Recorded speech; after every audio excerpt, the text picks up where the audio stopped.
This episode of the Golf Gambling Podcast from the Sports Gambling Podcast Network is brought to you by Underdog Fantasy. Sign up with promo code GOLF SGPN to get a 50% off deposit bonus up to $1,000. We're also brought to you by Rhythm.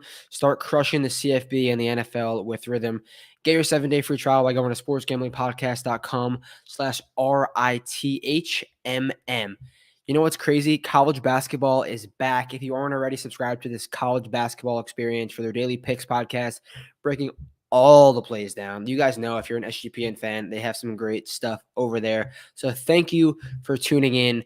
Only you can stop corporate gambling from taking over. Head over to Spotify, Apple, wherever you get your podcast. Give us a nice rating because we're doing this hard work for you, for us. So let's keep it rolling.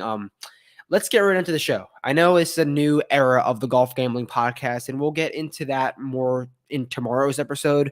We don't know who the co-host is. I know who the co-host is. You guys don't know who the co-host is, so we'll probably do a live announcement, a live reveal come Tuesday afternoon whenever we start recording the Worldwide Technology Championship betting show. But for now, it's the DFS picks. And just to talk about that going forward, I'm going to be doing the DFS show on Mondays, and then the betting show will be me and a co-host. So it's not going to be really repetitive action because the DFS and betting is a lot different. So there's going to be a part of the show where maybe you're going to be like, oh, why did you say you liked X player on Monday, but you're like, oh, I'm fading him on Tuesday, or vice versa.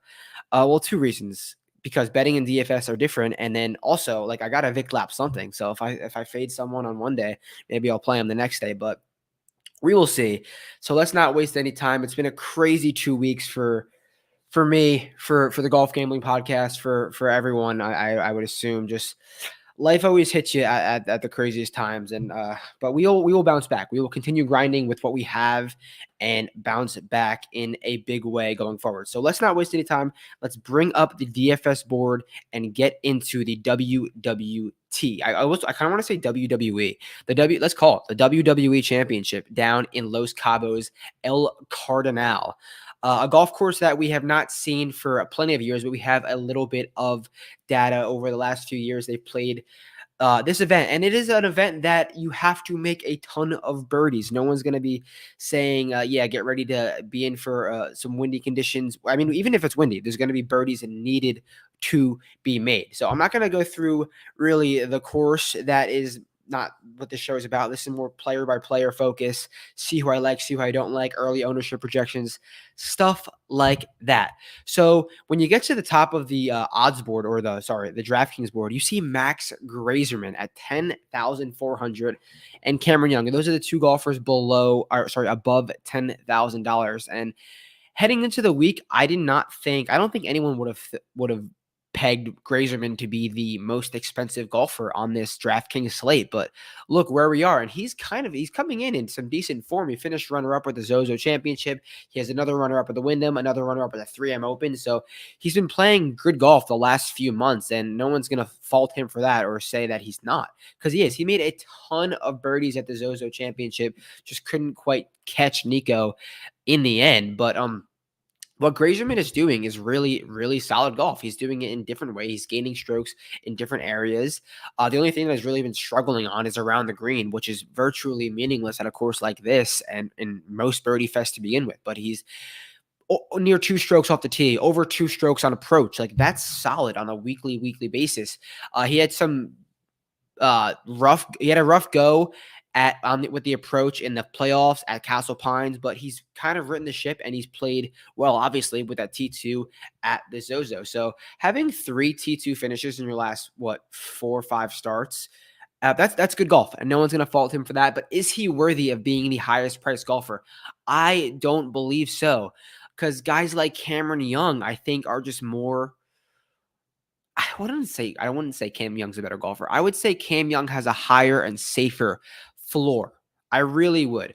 We have not seen Cam Young since the BMW Championship, and he has not cracked the top 20 since the Rocket Mortgage in Detroit. He's coming off of a T43 and T61 finish in the playoffs, so not great golf from Cam Young, but he's had a ton of time off to recover, and he heads to a course that probably should suit his style of game.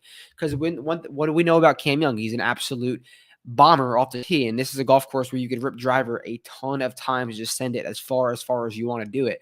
And Cam Young can definitely do that. He played this event last year, ended up finishing T54, losing 2.5 strokes off the tee. Somehow, only Cam Young can lose strokes off the tee with the skill set he has on a course like this. So if that tells you anything about Cam Young, I think it should. But I will say, I think one of these two golfers in the 10K range will be relevant. I don't think it's like a blind fade, and hopefully one of them doesn't top 5. I do think one of them will be relevant come Saturday, Sunday, at least maybe a backdoor top 5. If I had to, I feel like the ownership is going to be fairly similar.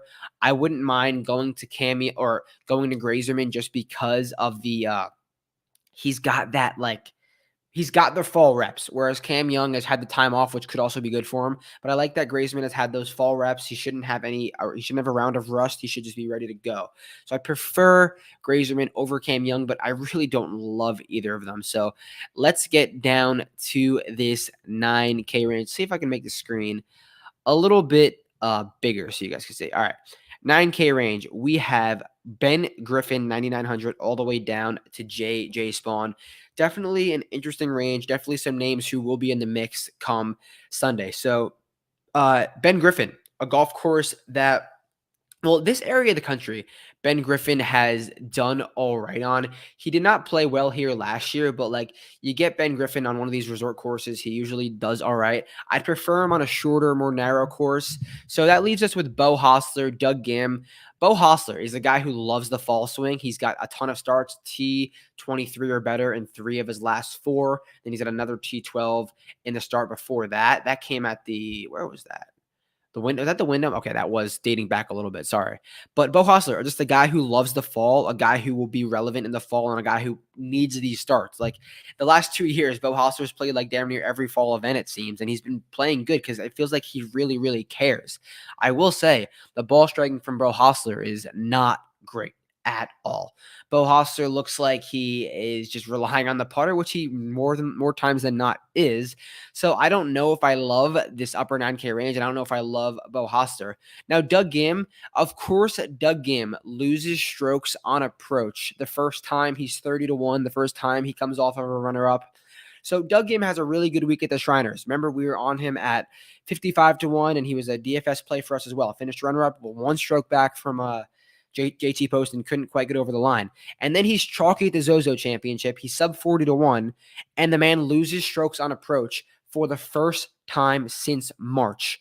That is what happens when you chase numbers on golfers who are not usually in that spot. And Doug Gim is a perfect example of that. But I will say, now he comes into this week after a week off. After a week off of people aren't going to be on him like they were at the Zozo. And he played all right in this event before. He's played this event, this golf course 1 time, and he finished T15, and that was last year, where he gained over 8 strokes ball striking. So we know Doug Gim, more times than not, will gain strokes ball striking, and I like him to bounce back after that tough approach week he had at the Zozo. So 9,600, I do like Doug Gim. Matty Schmidt, also $9,600.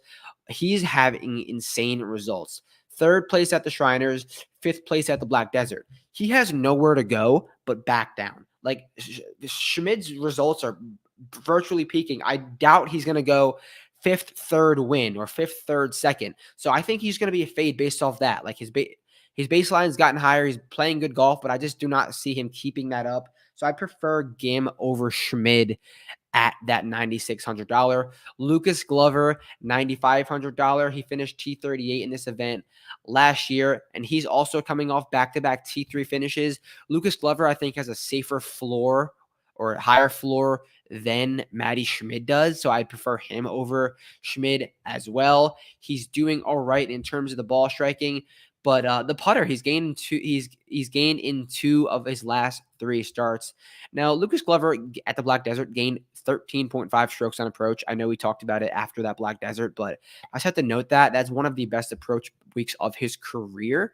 If not the best, I'm not really sure if it's the best, but it's an absurd ball striking week for Lucas Glover. 9-3, Mav McNeely. I do not prefer him. I prefer a golfer by the name of Harry Hall. Harry Hall looks so confident swinging the golf club, and we know he's a great putter. So he lost strokes on approach at the Zozo Championship, gained 4 at the Shriners, gained another 4 at Wentworth. So he's played a decent amount of golf in the fall. He hasn't missed the cut since the Irish Open, and he's finished T20 in 5 of his last 6 starts. So, 4 of his last 6 starts. So Harry Hall is striking it. He's confident. He looks confident, and he's a gainer on the greens. You're going to have to gain 5+ strokes on the greens if you want to contend, and Hall has that in his bag. $9,100 Keith Mitchell. Keith Mitchell missing the cut, 10K plus, 95K plus, 9.5K plus is so funny. Back-to-back weeks, Keith Mitchell has missed the cut, and this is a golf course where he missed the cut last year. Everything is saying against Keith Mitchell except for his price and except for his ownership. This is a golf course on paper that Keith Mitchell should terrorize. Like, he's going to bomb the ball off the tee and just get hot with either the approach or the putter. Now, is that easy for him? No, but is he $9,100 and he's going to be probably 11%? Yeah. So I'm definitely down for some Keith Mitchell backup. And then that leaves JJ Spawn. No reason JJ Spawn should be 9K coming off that T6 at the Zozo, T34 at the Shriners where he blew it late. This man has just been playing such consistent and safe golf over the last few months. So that's JJ Spawn 9K, Keith Mitchell 9-1, Harry Hall 9-2, and then Doug Ginn, probably my favorite plays in that 9K range. Let's get to the 8K range. Before we get to the 8K range, quickly, Underdog Fantasy. Underdog Pick'em has some of the biggest menus for all their sports: NFL, CFB, college hoops, MMA, NASCAR, and more. Boosttober is upon us, which means you're getting a spooky amount of profits and much more. You can now use specials on Boost. So you'll see my Underdog picks come the weekend at SGPN, Sports Gambling Podcast Network.com. Go sign up. Promo code GOLF SGPN to claim your special pick, plus first time deposit offer up to 1K in bonus cash. Code GOLF SGPN. Rhythm, SGPN's proud partner. Rhythm is the #1 AI-powered sports betting platform that helps provide bettors of all levels the ability to build custom and predictive models in seconds. Get predictions for money lines, props, totals, and spreads. Build your own model, copy one of the models, or press build me a model, and they will give you a model based on your needs. Rhythm just launched into their college basketball models. So claim your 7-day free trial by going to sportsgamblingpodcast.com/rhythm. That's sportsgamblingpodcast.com/RITHMM. And then finally, BetUS. We're brought to you by BetUS. This is the best betting business in the US. Been around for 30 plus years. Easily deposit using crypto and get lightning fast payouts. US players are always welcome. I think I like some bets this week on BetUS, but you'll have to get those on the betting show tomorrow. So go to sportsgamblingpodcast.com/BetUS. That's sportsgamblingpodcast.com/BetUS. Promo code SGPN to let them know that we sent you. All right, let's get into this 8K range. Let me just fix my screen. The 8K range starts with, here we go. Starts with Harry English 8-9, gets all the way down to P. Raj and Patrick Fishburne at 8K. So that's going to lead me on to one golfer that I already like. I know I like Patrick Fishburne. Remember when he had all those like T3 finishes a few months ago, and he was chalky at the Black Desert? Yeah, I didn't like him then, but I like him now because this is a golf course where he should be able to rip the driver, which he definitely will do. He'll rip that driver, and from there, just get really hot on approach or really hot on the putters. Kind of similar to Keith Mitchell. This is a great price for Patrick Fishburne compared to what he's been over like some of the last few starts he's had. So I like Fishburne at this 8K price. Let's see who else I like in this range because I kind of like the bottom of the 9K range a lot. So this range is definitely interesting. Rico Horry at 8-2, I really like. He's been putting, which is huge for Rico Horry. If he can keep that putter going like he did in the late spring, summer last year, or it's not, sorry, not even last year, this past late spring and summer. We know he can ball strike it. We know he can absolutely bomb it off the tee, which is a plus for Rico Horry. And if he's gaining ball striking, and the putter is cooperating, the sky's the limit for Rico. EVR, defending champion at $8,600, coming off of a T46 at the Shriners and a T43 at the Black Desert. Pretty less than stellar results, but remember when at the Black Desert, he was like 10K. He was 9,900, something like that. And I said that was too expensive. Coming off back-to-back starts where he's lost over 3 strokes ball striking, which is definitely a concern. But Erik van Rooyen is back at a price point that makes sense for him. So at $8,600, I would not be surprised if he finishes T7 or something like that. That is a great price point for Erik van Rooyen, just buying the price rather than the actual game. Sam Stevens, he's one above him. He's not played this event before, but he's made his last 4 cuts, and they're getting better. T37, T37, T23, T22. So Sam Stevens is slowly trending in the right direction, and he's gaining a ton of strokes off the tee, which is good. He can definitely bomb it as well, like Sam Stevens. Tom Hoge, he's kind of leaving a lot to be desired off the tee, but this is a golf course where you don't really need – I mean, if you're a bomber, it helps, but he's going to hit all these fairways. And then if you give Tom Hoge a flat line, any fairway, I trust him to gain strokes on approach, even if it's with the long iron. So in this 8K range, I definitely prefer EVR.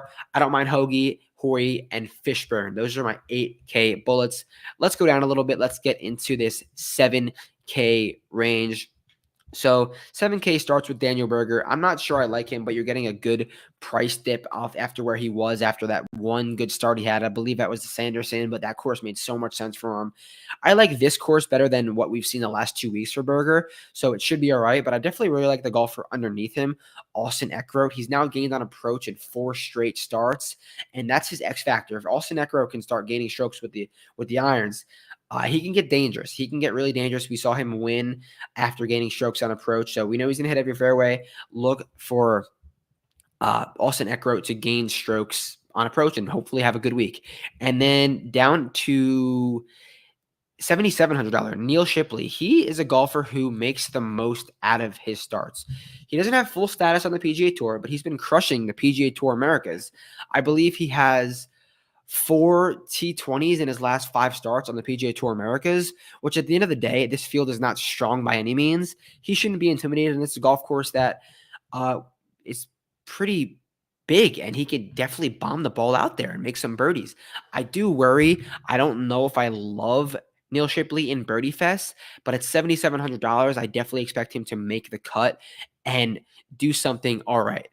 $7,500, Nico Echeverria, coming off of that win, and he's had a week to think about it. Coming off of, it's funny because I talked about his Black Desert result, and he had the best approach week of his career. He did better. He had the best approach week of his career at the Zozo Championship, and it really pains me that I was not on him because I bet him at the Shriners. He was in the bad wave, and I said to you guys, I think he's going to play well again. Now, I don't think he's going to play well enough to win this week, but there's no reason he cannot play well enough to make the cut and finish top 10. $7,500 is a crazy price, and it almost tells me that DraftKings knows something and he's going to have a bad week. Take it with a grain of salt. Take it with, I don't know. I think we might have to wait till Wednesday and see where his ownership is out, but I'm going to guess around 13%. But I do not mind Nico Echeverria. I think I prefer a golfer like Justin Lauer because Justin Lauer, he loves big golf courses that require you to make birdies. He finished T23 last year, losing strokes on approach. And if he can gain strokes on approach, which he's done 1, 2, 3, 4, 5 of his last 7 golf tournaments, that makes a ton of sense for Justin Lauer. So I like him at $7,500 to hopefully find something with the irons and make some birdies. Mike Kim, $7,700. Mike Kim has been playing some all right golf. He's gained strokes on approach now in 3 straight, and he capped that off with a T5 finish at the Shriners. Now, the Shriners makes more sense for him, in my opinion, but he did gain 4.2 strokes on approach in this tournament last year, gained another 2 off the tee. So Mike Kim, if he's confident, look out. And I think he's finally rounding into some confidence because the man was just on the Smiley Show. The man is just getting some more press, which he's not used to.